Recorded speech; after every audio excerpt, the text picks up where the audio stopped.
થાય છે. મેં એક સાદો સવાલ પૂછ્યો કે મારો ફોન ક્યાં છે, એમાં 3 જણા ટેન્શનમાં છે.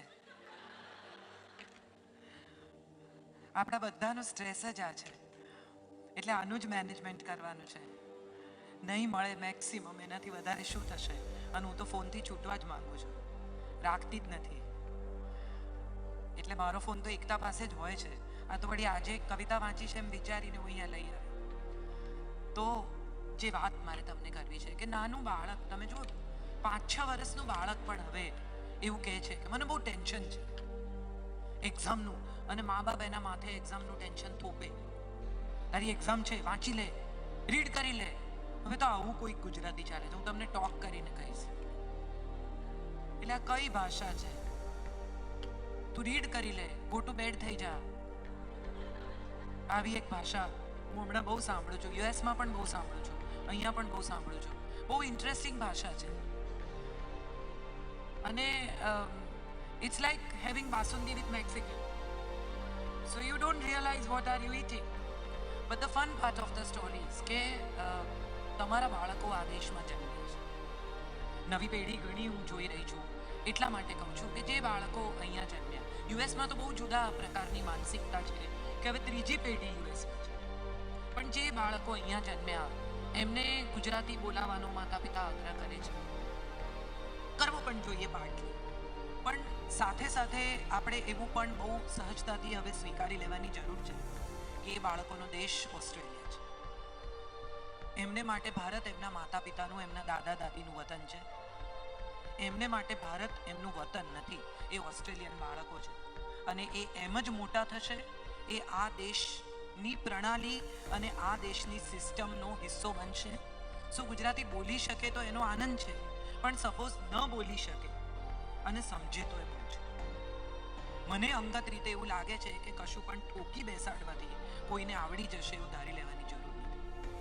અને ભાષા એક એવી ચીજ છે કે જે માણસે શોધી છે, એટલે એનું મૃત્યુ નિશ્ચિત છે. ખુરશી માણસે બનાવી તો એ પૂરી થશે કોક દિવસ, મકાન માણસે બનાવ્યું તો કોક દિવસ પૂરું થશે. પૃથ્વી માણસે નથી બનાવી માટે ટકી છે, દરિયો માણસે નથી બનાવ્યો માટે ટક્યો છે સદીઓ સુધી. પણ ભાષા એક એવી ચીજ છે કે જે ધીમે ધીમે ઘસાતી જશે, એમાં નવા શબ્દો ઉમેરાતા જશે, એમાંથી કેટલાક શબ્દો ડિલીટ થતા જશે. ગાંધીજી મેજ લખતા, હવે આપણે મેજ કોઈને કહીએ કે પેલા મેજ ઉપર પડ્યું છે તો એ તમને 3 વાર કે ક્યાં પડ્યું છે. જે લોકો આફ્રિકાથી આવ્યા છે એ બધા પારસી, બાકુડા, સાની લઈને આવ્યા છે શબ્દો, જે ધીરે ધીરે ડિલીટ થતા જાય છે, એમના શબ્દકોશમાં છે. એટલે આ ભાષાઓ જે રીતે એકબીજા સાથે જોડાય છે એ બહુ રસપ્રદ છે. ઉર્દુ જે રીતે આપણામાં ઉમેરાયું એ પણ બહુ મજાની આખી રમત છે. બક્ષી સાહેબ બલ અને યુ જોડીને બ્લ્યુ લખતા, તો દેટ વોઝ સો ઇન્ટરેસ્ટિંગ. એમણે એક નવી ગુજરાતી આપી આપણને કે એમની સાથે ગુજરાતી ભાષાને નવો આયામ મળે. પણ મારે તમને બધાને મારી વાત શરૂ કરવું એ પહેલાં કહેવું છે કે અંગ્રેજી કેમ ઝડપથી આવડે છે. બાળકને અંગ્રેજી સ્કૂલમાં મૂકો તો એ ઝડપથી અંગ્રેજી સાથે જોડાઈ જાય છે. એનું કારણ શું? Sorry, no, it's not teaching, it's rhyming. We teach them with a poem. We teach them with a poetry. 1 2 buckle my shoe, 3 4 shut the door. They immediately start speaking English before they learn ABCD.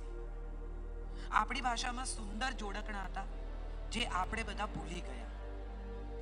ચોરી કરવા ચાલ્યા ચોર, સોની પોળમાં થાતો શોર, સિપાઈ મળ્યા સામા, બાના ભાઈ તે મામા લાવે છુક છુક ગાડી, બાને માટે લાવે સાડી, સાડીના રંગ પાક્કા, બાપના ભાઈ તે કાકા કાકા કારેલા, કાકીએ વઘારેલા, કાકી પડ્યા રોઈ, બાપની બેન તે ફોઈ ફૂલડા લાવે છે, ફુવાને વધાવે છે, ફુવા ગયા કાશી, બાની બેન તે 16 લીટીમાં રિલેશનશિપ આવડી ગઈ. So simple. Everybody is not uncle and aunty. There are different relationships and they indicate different closeness, different family bonds. જે આપણે ક્યાંક ચૂકી ગયા. ધાબડ ધીંગા ધનજીભાઈ પાસે નથી પૈસો ભાઈ, બુદ્ધિમાં તો ગયું બફાઈ તો ત્યાં ઉપર પેરેટાઈ. This is so interesting. અને સુરેશ દલાલે લખેલું જોડકણું છે, બીજા કોઈએ નહીં. મુને ચંદુ છાના માના કાકરિયામાં બેઠા, લેસન પડતું મૂકી ફિલ્મ રમવા બેઠા. આ રમેશ પારેખ જેવા માણસે લખ્યું છે. શું ગુજરાતી ભાષામાં ઘણું લખાયું છે, ઘણું કામ થયું છે.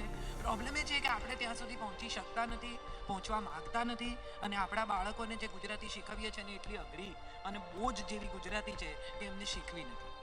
એમને એમ થાય જો આજ ગુજરાતી હોય તો રહેવા દો, અમારે નથી શીખવું.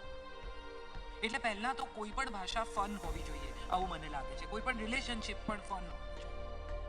મજા જ્યાં હશે ને ત્યાં માણસને રસ પડશે. માણસ માત્ર મજા કરવા જન્મ્યો છે. એમણે આટલી બધી ઓળખાણ આપી ત્યારે હું વિચારતી હતી કે આટલી બધી ઓળખાણ તો મને મારી નથી, એટલે આ તો બહુ લાંબુ થઈ ગયું. મારે I will have to stand up to that. એક ભાઈ અહીંથી સુરત ગયા, પછી એમને બધાએ કહેલું કે તાપીમાં નાજો, સૂર્યપુત્રી છે, પવિત્ર થવાય, કર્ણની નગરી છે, તાપી કિનારે જજો. તો એમણે કહ્યું ભલે ભલે. ને રોજ જાય, આજે નવ કાલે નવ, આજે નવ કાલે નવ. એમાં તાપીના કિનારે એક ખમણવાળો ઊભો રહે, એની સાથે એની સરસ મિત્રતા થઈ ગઈ, ખમણ ખાય. પછી એક દિવસ નક્કી કર્યું કે આજે તો ચંપલાવી દઉં. એટલે પડ્યા, નદીમાં પડ્યા અને ઉપરથી ઉપરવાસમાં પાણી છૂટ્યું. એટલે ભાઈ તણાયા, એવા તણાયા કે એમણે જોર જોરથી બૂમો પાડી, કમોન કમોન. ખમણવાળાને એમ થયું કે હવે આ મરી જવાની છેલ્લી ઈચ્છા ખમણ છે. એટલે એણે લપેટીને ફેંક્યું ખમણ.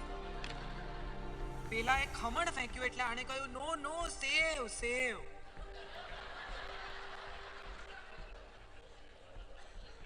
બસ આ જ છે ભાષા, આ જ છે કમ્યુનિકેશન, અને આ જ છે સ્ટ્રેસ મેનેજમેન્ટ. હું શું કહું છું અને તમે શું સમજો છો એ બંનેની વચ્ચેનો જે ગેપ છે ને, એ જો મેનેજ થઈ જાય તો સ્ટ્રેસ મેનેજ થઈ જાય.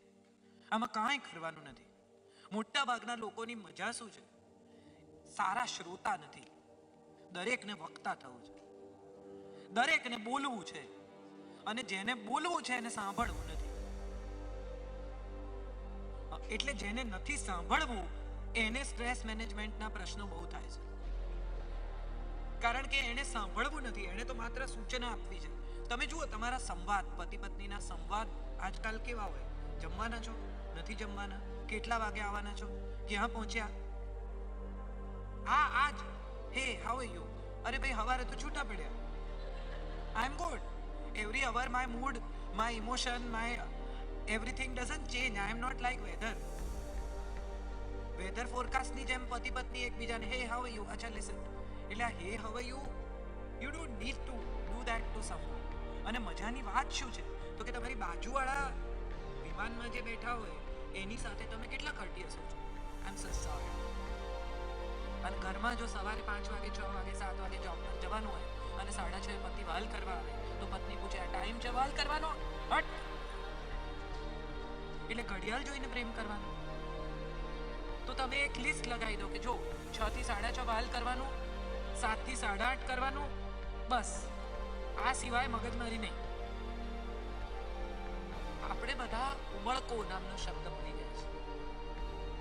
મને હમણાં આ ક્ષણે જે લાગ્યું ને, એમણે કહ્યું વિચારોની સ્પષ્ટતા.